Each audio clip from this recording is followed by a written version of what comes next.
उस रात मैं घर में अकेली थी, क्योंकि मैं अभी नई नवेली दुल्हन थी। घर के सभी लोग शादी में गए हुए थे। शाम हो चुकी थी, तभी मेरे घर पर एक बाइक आकर रुकी। मैं बाहर आकर देखी तो मुझे कुछ समझ नहीं आया, क्योंकि मैं उस इंसान को पहली बार देख रही थी। उसने पूछा, बुआ कहाँ है? मैं बोली, सब लोग शादी में गए हुए हैं। कोई बात नहीं, आप तो हैं। वैसे मैं आपको पहली बार देख रहा हूँ, शायद आप बड़े भैया की वाइफ हैं।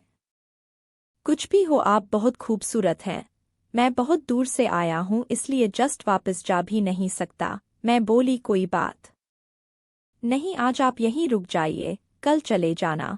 फिर मैं पानी लेकर आई। जैसे ही पानी रखने के लिए झुकी, मेरे साड़ी का पल्लू नीचे सरक गया। वो एक टक मुझे देखने लगा। मैं पल्लू संभाली और अंदर चली गई। खाना बनाते वक्त मेरे दिमाग में वही सीन बार बार आ रहा था। खाना बनाने के बाद मैं बोली, खाना खा लो। उसने लंबी सांस ली और बोला, ठीक है, लाइए खाना। जब मैं खाना लेकर उसके पास गई तो मुझे देखकर मुस्कराने लगा और बोला, वाकई में आप लाजवाब हो। मैं चुप रही। फिर उसने बोला, भाभी जी, भैया तो आपको बहुत प्यार करते होंगे, है ना? हाँ, बहुत प्यार करते हैं, और मैं भी। इसी तरह हम दोनों बातें करते करते दूसरी तरफ पहुंच गए। अब तक तो उसका खाना भी खत्म हो चुका था। उसने कहा, अब आप भी जाकर खाना खा लो। जब मैं खाना खा रही थी तो उसकी हर एक बात मेरे दिमाग में चल रहा था। मुझे बहुत अच्छा लग रहा था, जैसे मैं उसे बरसों से जानती हूँ। फिर मैं झट से सारा काम निपटाकर नाइटी पहनी और उसका बिस्तर लगाने गई। अरे भाभी, नाइटी में तो और भी कहर ढा रही हैं। जब मुझसे कंट्रोल नहीं हो रहा तो भैया तो डायरेक्ट टूट पड़ते होंगे। ऐसी बात नहीं है, सच में भाभी, मेरे अंदर कुछ हलचल सी हो रही है। मुझे आपके साथ समय बिताने का मन कर रहा है।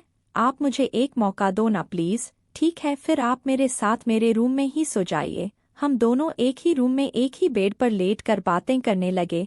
पता ही नहीं चला हम दोनों कब इतने करीब आ गए। अब वो धीरे धीरे वो काम करना शुरू कर दिया जो एक पति अपनी पत्नी के साथ करता है। मुझे भी बहुत अच्छा लगा रहा था। मेरी सांसें तेज होने लगी। जब उसने संतरे के ढक्कन को संतरे से अलग किया तो वो बेकाबू सा हो गया और संतरे को बारी बारी से चूसने लगा। वो कह रहा था कि मैं जिंदगी में पहली बार ये सब देख रहा हूँ और इसे महसूस कर रहा हूँ। फिर क्या हम दोनों बारी बारी से अपने अंदाज में गेम खेलने लगे। मैं सच में बताती हूँ, इतना मज़ा मुझे अपने पति के साथ गेम खेलने में नहीं आता था जितना इसके साथ आ रहा था। इसलिए हम दोनों पूरी रात गेम खेलने का मज़ा लिए, लगभग 6-7 बार। फिर आज तक वो मेरे घर कभी नहीं आया। क्या आपके साथ कभी ऐसा सीन प्ले हुआ है या नहीं, कमेंट में ज़रूर बताइए।